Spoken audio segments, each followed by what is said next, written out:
주의 전에 나온 여러분에게 주님의 은혜가 함께 하시기를 간절히 축원합니다. 또 말씀해 주시는 은혜가 가득해서 세상을 승리하며 살 수 있는 놀라운 능력이 여러분과 함께 하시기를 소망합니다. 지난 시간에 이어서 성령에 대해서, 특별히 우리 예수님께서 가르쳐 주시는 성령론, 성령 이야기를 여러분에게 드리려고 합니다. 지난 시간에 드린 질문 또 해보려고 합니다. 여러분은 성령을 모시고 계세요? 거듭나셨나요? 네, 감사합니다.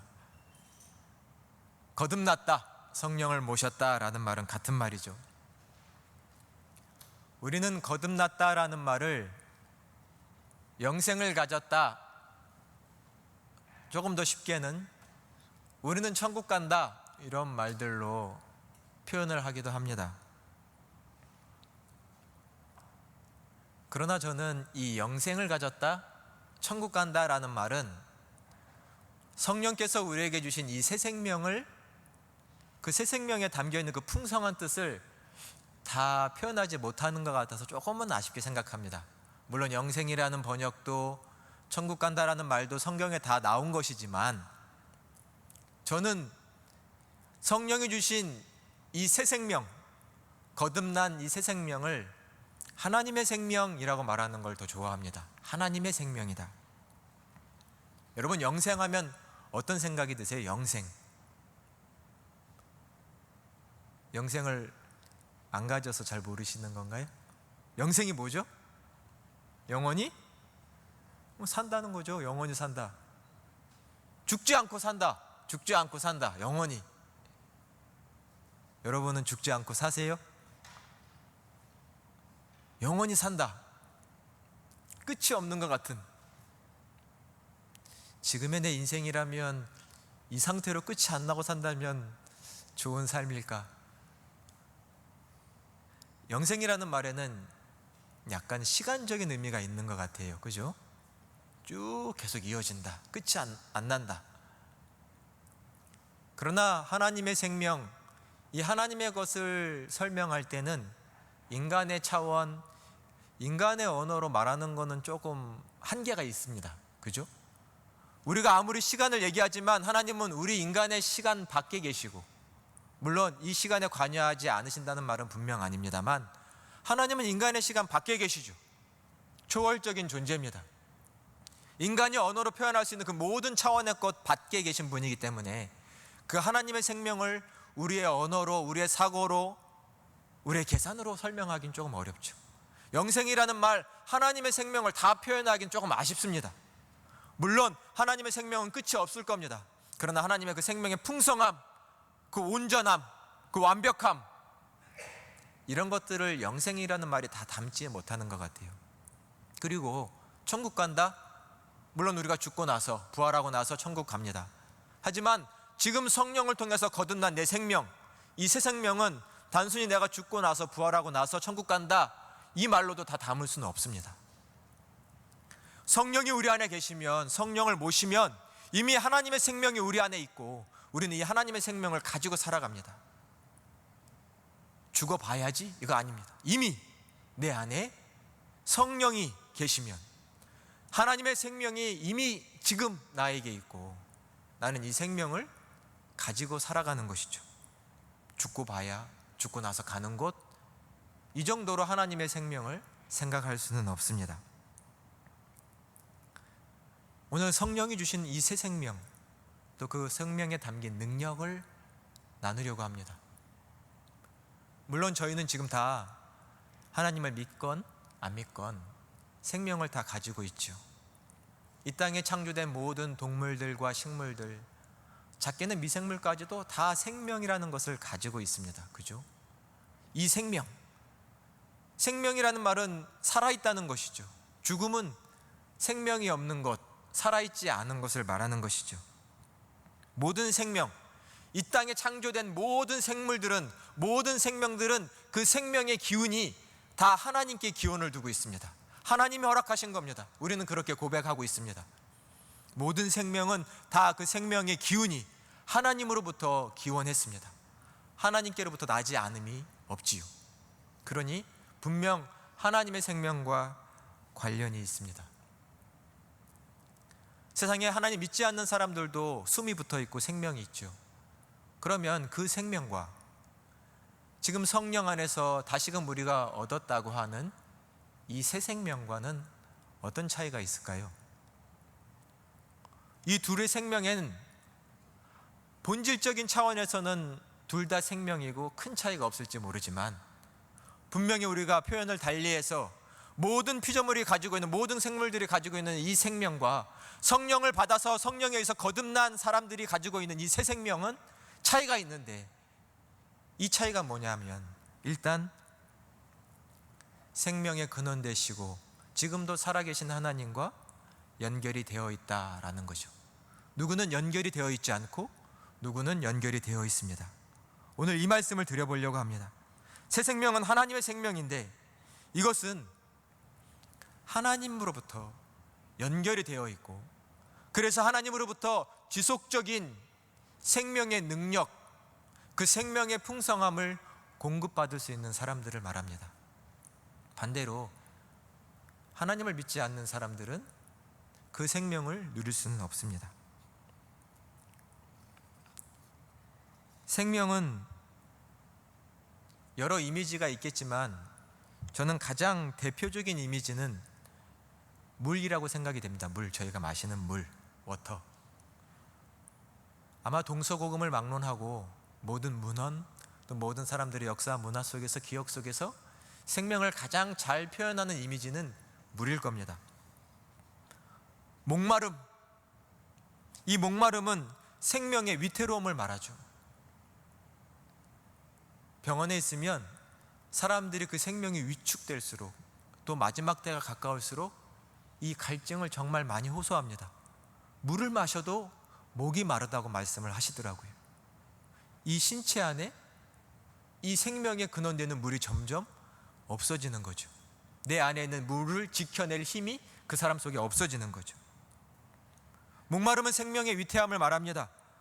우리는 다 어머니의 뱃속에서, 어머니 양수 안에서 자랐고 그것과 함께 태어났습니다. 양수는 모든 생명체를 살리는, 키우는 귀한 곳이죠. 큰 강줄기, 물줄기는 역사와 문화가 꽃피게 하는 곳이라고 말합니다. 모든 생명의 문화가 피는 곳에는 큰 강들이 있었고 물이 있었죠. 우리가 가끔 자연 다큐멘터리를 보다 보면 너무나 아름다운 모습을 보죠. 특별히 이제 아프리카 같은 그런 평지를 보면 거기에는 우기와 건기가 있죠. 그죠? 건기가 있다 보면 비가 내리지 않습니다. 많은 것들이 이제는 말라갑니다. 풀도 말라서, 바싹 말라서 다 시들고, 저수지도 강바닥도 이제 말라서 그냥 척척 갈라진 바닥을 다 보여주죠. 그 모습이 아름답나요? 아름답지 않지요. 모든 동식물들이 고통을 받습니다. 식물들은 말라가고 죽어가고, 동물들은 물을 찾아서 대이동을 떠나죠. 가다 보면 목마르고 배고파 죽어가는 동물들도 많이 있습니다. 그런 처절한 고통스러운 건기가 끝나면 우기가 찾아오죠. 하늘에서 빗방울이 뚝뚝 떨어지고 대지가 그 수분으로 젖기 시작합니다. 그러다 보니 풀이 푸르푸르 막 올라오죠. 나무가 생기를 띠고 저수지에 물이 고입니다. 바짝 말랐던 강바닥에는 어디선가 모르게 강물이 막 흘러 들어옵니다. 강에 연결되어 있던 시내들의 물이 퍼지고 동물들이 모여옵니다. 동물들이 그 물을 마시고 신나서 그 물에 목욕도 하고 사람들처럼 그 물 속에서 장난치는 모습도 볼 수가 있죠. 생명의 모습입니다. 물은 바로 생명이죠. 물이 없이 생명을 말할 수 없을 것입니다. 오늘 말씀해 보면 예수님께서 어디에 계시냐면 예루살렘 성전에 계십니다. 37절에 보니 때는 명절의 마지막 날, 끝날이라고 되어 있습니다. 또 큰 날이라고도 되어 있습니다. 특별히 오늘 예수님이 가르쳐 주시는 성령에 대해서 저희가 알고자 할 때 오늘 말씀의 배경을 잘 이해하셔야 됩니다. 매우 중요합니다. 지금 여기 나온 명절은 어디냐면 초막절이라는 명절입니다. 초막절. 초막절은 유대의 3대 명절 중에 하나입니다. 이 초막절 마지막 날에 예수님께서 지금 성전에서, 예루살렘 성전에 서서 뭐라고 오늘 말씀하고 계세요? 외치시기를 누구든지 목마르거든 내게로 와서 마셔라 라고 말씀합니다. 누구든지 목마르거든 내게로 와서 마셔라. 여러분 삶에 목마름이 있으세요? 별로 없으세요? 목이 말라야 예수님을 찾는데 목마르지 않곤 그분을 정말 찾지 않습니다. 예수님이 누구든지 목마르거든 내게 와서 마셔라 라고 말씀합니다. 이 초막절이라는 이 명절에는 행사, 기념 행사가 있습니다. 마치 세레모니인데 어떤 세레모니냐면 예루살렘 성벽 안에는 실로암이라는 연못이 있습니다. 여러분 찬양도 아시죠? 실로암이라는.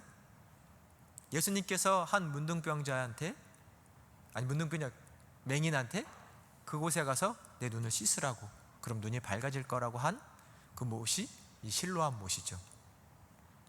이 실로암 못에서 제사장들이 유대의 명절에 찾아온 유대인들과 함께 행렬을 이뤄서 실로암 못까지 갑니다.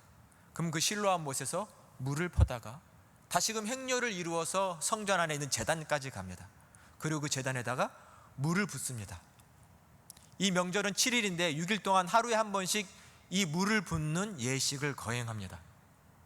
이 예식을 거행하면서 그들은 무엇을 기억하냐면, 첫 번째, 하나님께서 우리의 조상들을 출애굽시키셔서 이집트에서 탈출시키셔서 그 광야 40년이라는 긴 시간 동안 광야를 지나는데 그들이 살아있을 수 있도록 물이 그치지 않도록 그들에게 생수를 공급해 주신 그 하나님을 기억하는 겁니다. 또한 둘째는, 하나님 지금도 우리에게 풍족한 비를 내려주셔서 올해도 풍성한 수확을 할 수 있게끔 하나님께 기원하는 기원제이기도 합니다. 이 두 가지의 뜻을 품어 초막절에는 이런 세레모니를 합니다. 7째 날에는 매일 한 번씩 했던 이 순례, 이 행렬을 7번 합니다. 연속해서. 마치 뭐가 기억나세요? 여리고성 돌 때도 처음엔 한 바퀴씩 돌다 맨 마지막에 7바퀴 돌았는데 똑같이 초막절 마지막 날에는 제사장이 그 물을 제단에다 7번 붓습니다. 그리고 이사야 12장 3절에 있는 말씀을 합니다. 이렇게 기록되어 있습니다. 그러므로 너희가 기쁨으로 구원의 우물물에서 물을 기르리로다. 이런 말을 외치며 구원의 우물물에서 물을 길러 하나님께 드리며 감사의 제사를 드리는 이날이 초막절입니다. 근데 바로 이날에 많은 사람들이 이 물을 떠서 제단에 드리는 이 예식을 행하는 이날에 예수님께서 지금 성전에 서서 자기에게 뭐라고 말씀하시냐면 누구든지 목이 마르면 내게 와서 마시라 라고 말씀하는 거예요. 가장 높은 위치에 있는 제사장이 지금 이 예식을 치렀는데, 우리 조상들이 여태껏 해왔던 이 예식대로 물을 제단에 부었는데 우리 예수님은 이 예식을 마치 무시하는 것 같기도 한 느낌으로 누구든지 목이 마르면 내게 와서 물을 마셔라 라고 지금 말씀하시는 겁니다.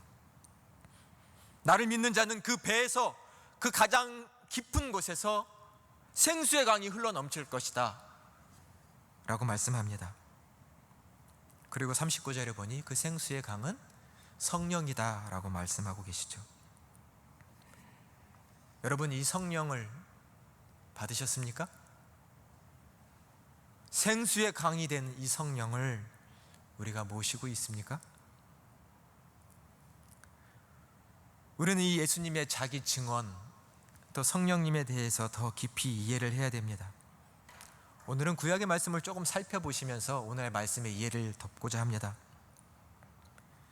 이집트에서 이스라엘 백성들이 출애굽을 했을 당시에 40년이라는 아주 긴 세월 동안을, 아주 길고도 긴 시간을 이 광야라는 척박한 곳에서 보내야 했습니다. 그때 하나님은 그들이 가는 곳마다 생수의 강물이 흘러 넘치게 해주셨습니다. 우리는 성서에서 그런 기사를 많이 읽었지만 여러분 생각을 한번 해보세요. 작게 성서에 기록되려 하면 다 큰 남자만 60만 명, 어린아이와 여성과 나이가 많은 분들까지 포함하면 200만 명도 될 수 있는 숫자입니다. 이 사람들이 물을 마셔야 돼요. 조금 마실까요? 풍족하게 마셔야 됩니다. 그러면 작은 우물이 하나 그냥 터지는 걸로 그 많은 사람들이 먹을 수 있는 물이 될까요? 상상을 해보면 그 광야길에 항상 이스라엘 민족이 가는 곳마다 하나님이 물의 깊은 곳을 터뜨리시고 엄청난 물동이가 터져서 강물이 흐르게 하신 거죠. 200만 명이나 되는 사람들이 그 조그만 우물물에 모여서 매일 물 푸는 일을 했을까요? 아닙니다. 하나님이 깊은 물의 근원을 터뜨려서 큰 강물이, 생수의 강이 그들이 있는 곳마다 흐르게 하신 것입니다. 그래야 그 많은 사람들이 목마르지 않고 물을 마실 수 있고 그 광야를 살아갈 수 있는 것이죠. 하나님은 그 일을 하셨습니다. 이스라엘의 그 광야 생활 동안 그들과 늘 함께 이 생수의 강이, 그들을 살려주는 이 강이 있도록, 그 우물이 있도록 하나님이 하신 것이죠. 성서의 기록대로 보면 모세가 바위를 치니 그곳에서 물이 펑 터져 나와서 흘러갔다라는 성서의 기록이 있죠. 이스라엘 민족에게는 그래서 이 강물이 하나님의 구원, 하나님의 징벌을 받았다가도, 심판을 받았다가도 회복되는 그 놀라운 역사의 아이콘으로 이 강물이 성경 여러 곳에 표현이 되고 있습니다. 하나님께서 그렇게 하셨죠. 하나님은 물로써 그들을 구원하셨습니다. 성경 여러 곳을 살펴보면 좋겠지만 시간상 다 살펴볼 수는 없습니다. 에스겔서 47장에 보면, 자, 한번 성경을 펴보실까요? 에스겔서 47장을 보면 성전에서 흘러나오는 물에 대한 예언의 말씀이 있습니다. 성전에서 흘러나오는 물, 그 성전은 당연히 이 땅에 있는 성전은 아닙니다.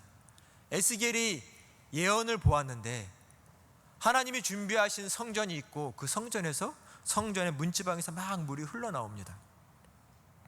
1절부터 12절까지 그 기사가 나와 있는데, 처음에 보니 문지방에서 막 물이 찰랑찰랑 흘러나오는데 처음에는 에스겔의 발목까지만 찹니다. 발목까지만 찰싹찰싹 다닐 수 있죠. 조금 지나니 그 물이 무릎에 차오릅니다. 또 조금 지나니 허리에 차오릅니다. 조금 더 지나니 내가 그 물에 푹 잠겨서 내 몸을 가눌 수 없는 큰 강줄기가 되었다라고 되어 있습니다.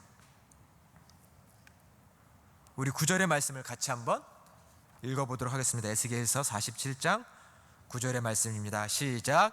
이 강물이 이르는 곳마다 번성하는 모든 생물이 살고 또 고기가 심이 많으리니 이 물이 흘러가므로 바닷물이 되살아나겠고 이 강이 이르는 각처에 모든 것이 살 것이며. 아멘.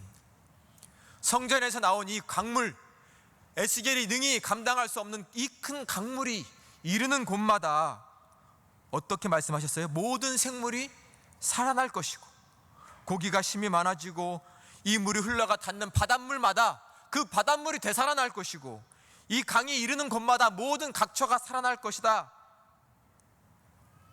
말씀합니다. 살리는 강물입니다. 생수의 강이죠. 성경에는 이 생수의 강의 얘기가 너무나 많습니다. 여러분, 성경을 정말, 구약의 성경을 자세히 읽어봐 주시기를 바랍니다.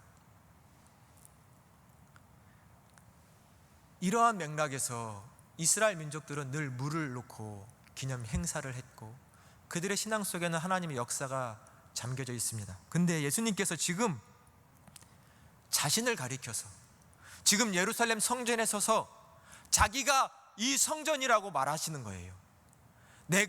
너희는 이 건물을 보지만 내가 새로운 성전이다. 나를 통해서 생수의 강이 흘러갈 것이고 너희는, 목마른 자는 누구든지 나에게 와서 이 생수를 마시라 라고 말씀하는 거죠.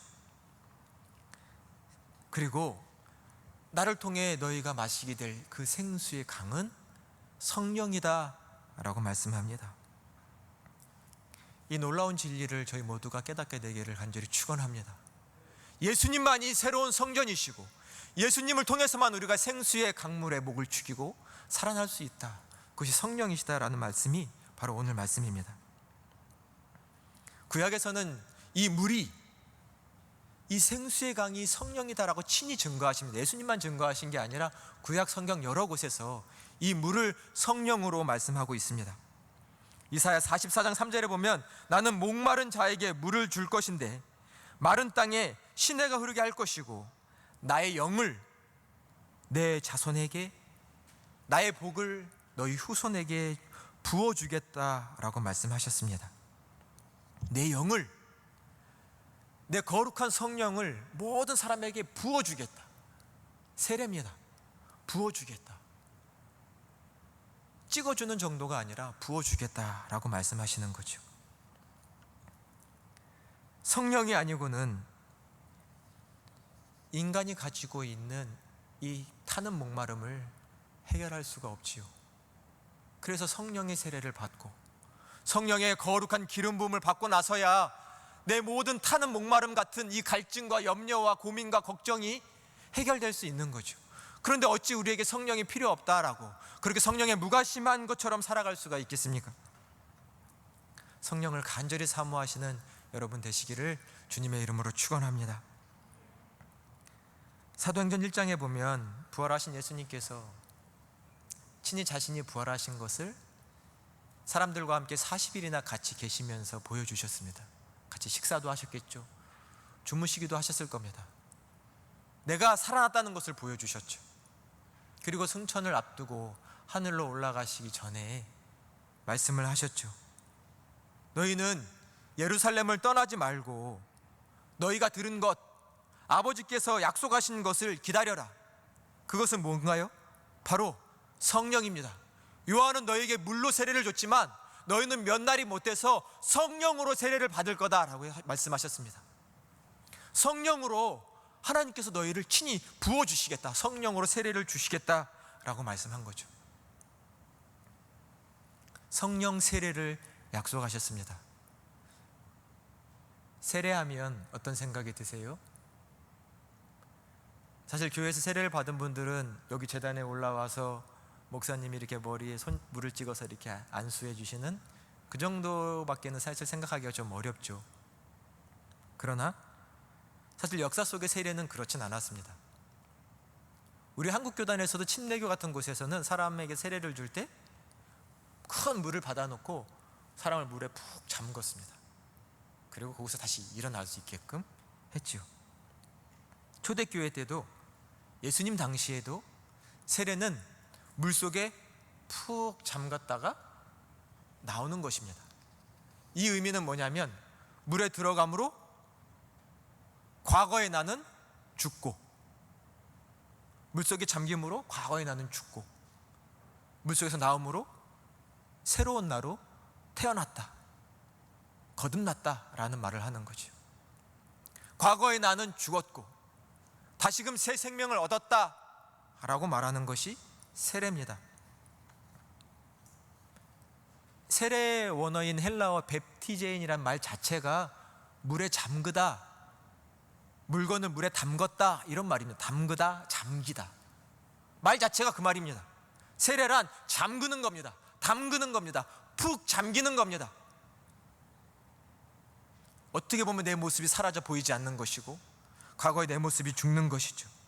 다시 태어나는 것입니다. 성령 세례는 성령에 의해서 다시 태어나는 것, 성령에 의해서 과거의 나는 죽는 것을 말합니다. 우리의 전 존재가 완전히 성령에 의해서 압도되어서 성령에 의해서 기름 부음 받아서 그 속에 잠겨서 새로운 존재가 되는 것을 말하는 것이죠. 성령에 의해서 새 사람이 되는 것입니다. 내 안에 성령이 가득 차는 것. 그래서 우리는 이것을 성령의 충만을 받았다라는 말을 하기도 하지요. 조금 더 구체적으로 말씀을 드려볼까요? 사람에게는 영과 혼과 육이 있다고 말합니다. 물론 세상 사람들은 영과 혼을 구분해서 알기도 이해하기도 어렵습니다. 그냥 영혼 이렇게 말을 해버리는 경우가 더 많죠. 그러나 우리 기독교 신앙, 성서의 신앙에서는 사람에겐 영이 있고 혼이 있고 육이 있다고 말합니다. 분명히 구분해서 성서는 증언을 하고 있습니다. 영은 다 표현하기 어렵지만 일단 가장 쉬운 이해는 하나님의 영이 나라는 존재에 임하시고 자리 잡으시는 곳입니다. 영이신 하나님과 내 영이 만나서 연합을 이루고 하나를 이룹니다. 그런 곳이 영입니다. 이것은 더 여러분이 깊게 삶에서 이해하시리라 생각됩니다. 내 영이 있습니다. 이 영과 구분되는 혼이 있죠. 혼은 뭐냐면 우리의 지성, 의지, 감성, 이런 것들이 어떤 총체적인 개념입니다. 정신적인 거라고 할 수 있죠. 우리의 지혜, 지식이 어떤 것을 사고하고 판단하고, 또한 그 사고에 따라서 어떤 마음을 가지고 행동하는 의지, 마음이 움직이는 자리, 그에 따른 내 감성, 감정, 이 모든 것들을 우리는 혼이라고 정신이라고 말할 수 있죠. 그리고 이 육신이 있죠. 이 육신은 단순히 몸만 말하는 것이 아니라 몸에 의한 것들, 말, 행동, 표정, 습관, 이 모든 것들을 몸이라고 말할 수 있습니다. 성령의 기름 부음을 받았다, 성령의 세례를 받았다라는 것은 성령의 강한 역사로 우리의 혼도, 우리의 육신도 그분의 다스림과 인도를 받는 것을 말합니다. 과거의 내 생각들, 내 마음들이 성령에 의해서 바뀌어갑니다. 내 삶이 바뀌어가는 것이죠. 하나님 없이 살았던 내가, 하나님 말씀 없이 살았던 내가 바뀌어가게끔 하시는 겁니다. 사람의 어두운 마음들이 많지요. 살다 보면 정말 되는 일 하나 없습니다. 이렇게 사느니 그냥 죽자, 뭐 이렇게 사냐, 창피하고 그냥 죽는 게 낫겠다, 이런 생각을 안 갖고 사신 분은 참 복받은 분들이지만 살다 보면 이런 생각 들 때 있습니다. 사는 것만 못하니 그냥 죽자, 이 정도면 괜찮은데 생각이 더 나빠지면 나 혼자 망하고 죽을 수 없을 것 같아, 같이 망하고 같이 죽어야 되겠다, 이렇게까지 마음이 나빠지는 사람도 있죠. 이런 우리의 마음이 바뀌도록 하시는 분이 성령이십니다. 성령이 그렇게 하셔서 지금 우리를 이 자리에 두셨죠. 입만 열면 불평이요 욕설이고 독설이었던 나였는데 그네 입이 바뀌게 하셨죠. 나만 생각해서 야비한 손, 거칠은 발걸음을 살아왔던 내 인생이었는데 그런 인생을 성령께서 바꿔주셨습니다. 성령이 하신 일이 있는 거죠. 내가 한 거 아닙니다. 성령이 하신 거죠. 성령이 내 영에, 내 전 존재에 임하셔서 내 혼과 내 육을 새롭게 하신 역사가 성령이 하신 일입니다. 이것이 성령의 세례를 받고 성령을 내 삶에 모심으로 이루어지는 일이죠. 성령님만 하실 수 있습니다. 이런 놀라운 변화, 이 기쁨의 변화는 성령이 하시는 거죠. 왜요? 그분은 생명을 주시고 살리는 분이시기 때문입니다. 성령을 간절히 사모하시기를 축원합니다. 그리스도인이 된다는 것은 종교적인 철학을 받아들이고 어떤 율례를 규례를 따르기로 다짐하는 정도가 아닙니다. 그리스도인이 된다는 것은 무엇인가요? 이제는 대답을 해주셔야 되는데, 그리스도인이 된다는 건 뭔가요? 성령을 모시는 겁니다. 성령을 모시고 사는 것이 그리스도인입니다. 성령이 없는 사람은 그리스도인이 아닙니다. 그래서 로마서에서 사도 바울은 로마서 8장 9절에 이렇게 말합니다. 누구든지 그리스도의 영이 없으면 그리스도의 사람이 아니다. 성령이 없는 사람은, 거듭나지 않은 사람은 생명이 없는 사람이고 하나님의 사람이 아닙니다. 그리스도인이 아닙니다.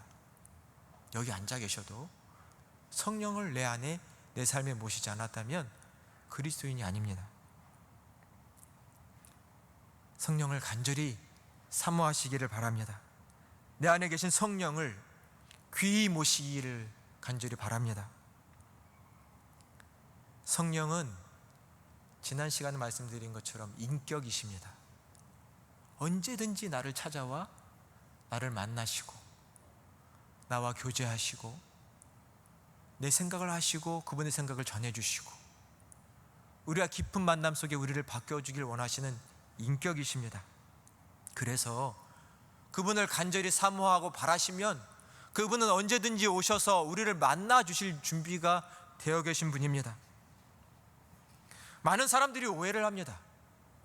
성령을 마치 어떤 신비한 능력을 받는 것처럼, 성령을 세례를 받으면 신비한 에너지를 얻는 것처럼, 그래서 하나님께 쫄르고 쫄라서 마치 그 능력을 얻어내야 되는 것처럼 오해하는 분들이 많이 계세요.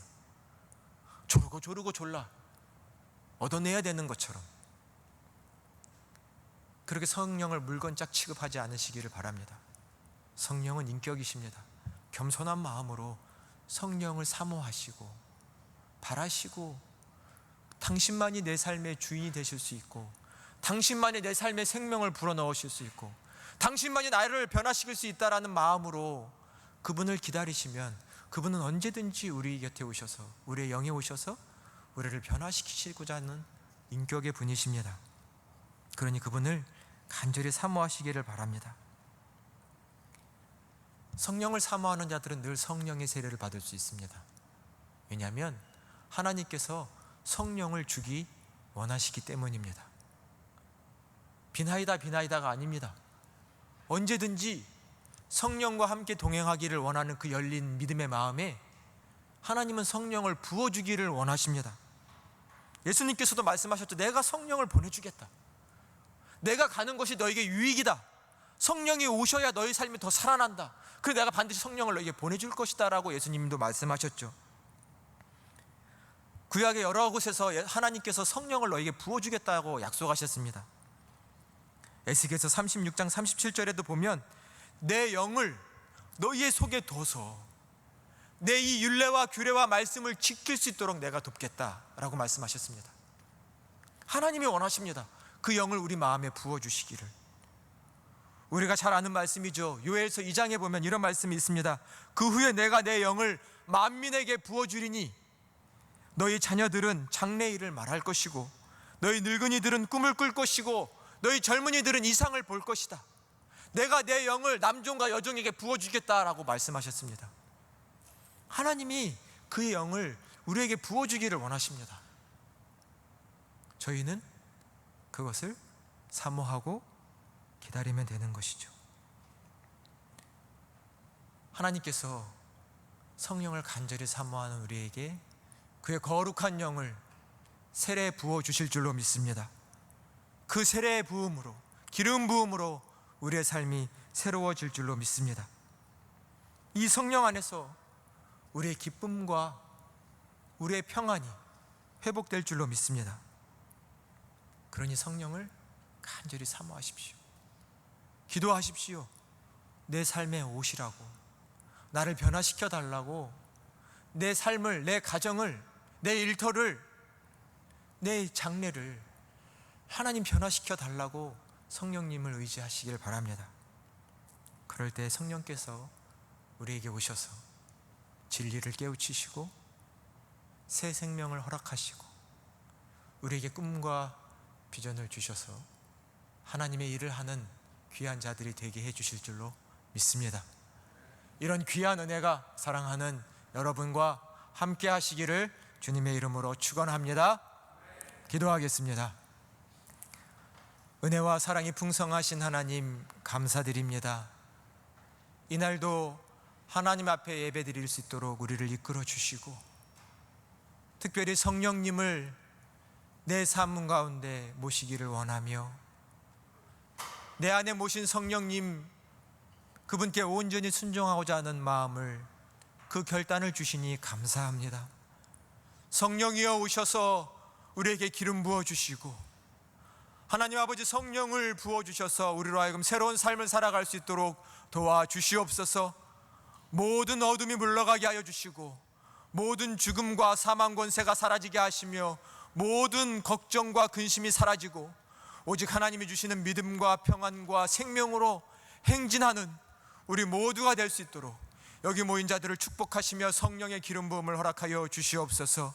하나님 우리의 가정과 우리의 일터 위에 오시고 성령의 능력 생수의 강물이 흘러넘치는 귀한 곳이 되게 하여 주시옵소서. 우리 주님 예수님의 이름으로 간절히 기도드립니다. 아멘.